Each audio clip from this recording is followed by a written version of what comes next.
আসসালামু আলাইকুম বন্ধুরা, সোনিয়া কিচেনে আপনাদেরকে স্বাগতম। আজকে আমি রান্না করব ব্রয়লার মুরগি। প্রথমে কড়াইতে আমি পেঁয়াজ তেজপাতা কাট মশলা 2টা ফল দিয়ে সুন্দর করে ভাইজে নিচ্ছি। দেখেন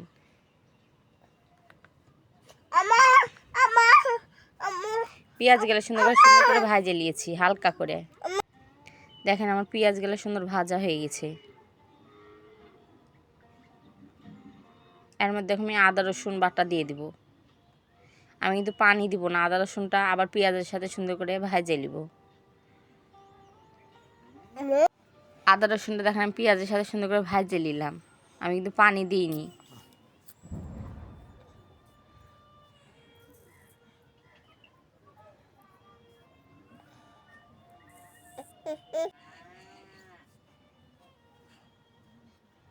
এখন আমি জিরা বাটা দিলাম।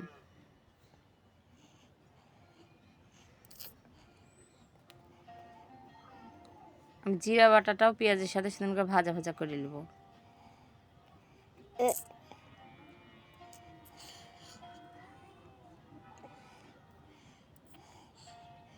এখন আমি সামান্য পানি দিয়ে দেব।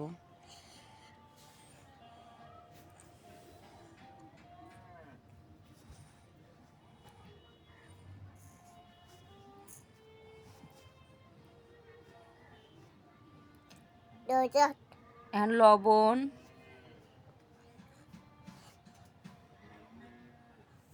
মরিচের গুঁড়া,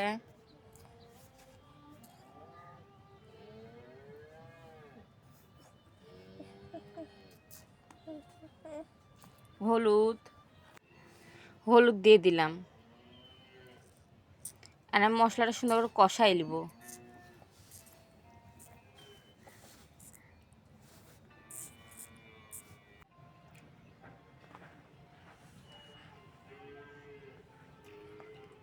কাটো মশলার গুঁড়া দিয়ে দিলাম।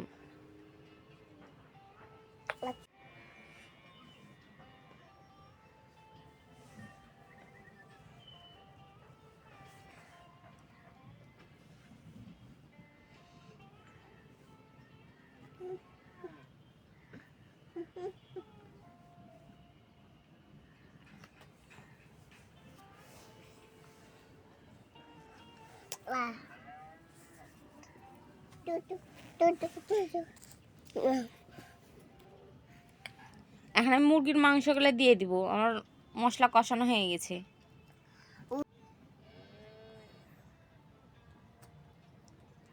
এখন আমি সুন্দর করে পানি দিব না, মুরগির মাংসটা সুন্দর করে মশলার সাথে কষাই নেব।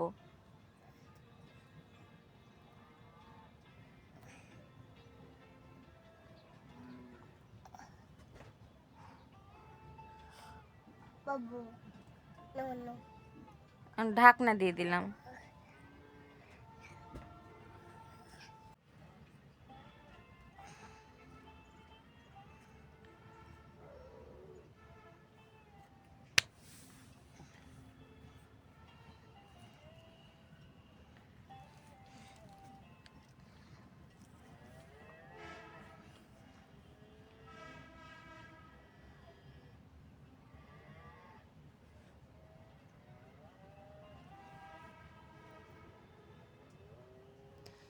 মাংস তো অনেকখানি পানি বাড়িয়ে গেছে, এই পানিতে আমার মাংস সিদ্ধ হয়ে যাবে। আমি আবার ঢাকনা দিয়ে দেবো।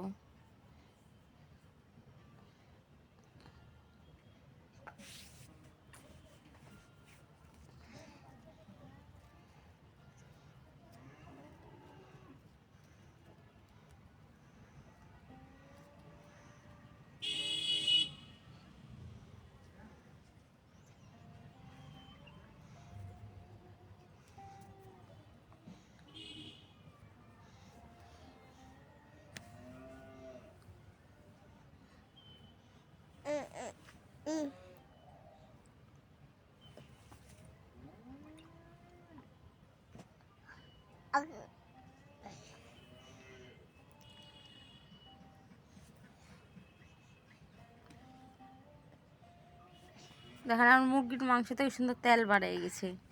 আমার মুরগির মাংস কষানো হয়ে গেছে। এখন আমি সামান্য পানি দিয়ে দেব, কেন আগে মুরগির মাংস আমার সিদ্ধ হয়ে গেছে, অল্প করে পানি দিয়ে দেব।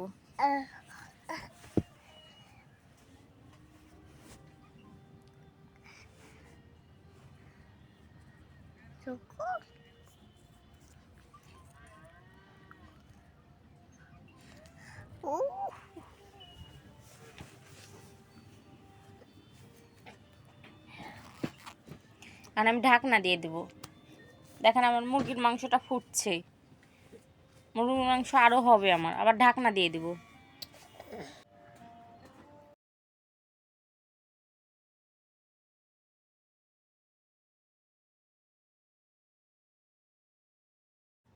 আমার মুরগির মাংসের তরকারি হয়ে গেছে, এখন আমি নামাই নেব। আমার মুরগির মাংস রান্না হয়ে গেছে। মুরগির মাংস রান্না আপনাদের কাছে কেমন লাগলো অবশ্যই আমাকে কমেন্ট করে জানাবেন। আর আমার চ্যানেলটা একটু দয়া করে একটু ফলো করে দিবেন, একটু লাইক করে দিবেন। আসসালামু আলাইকুম।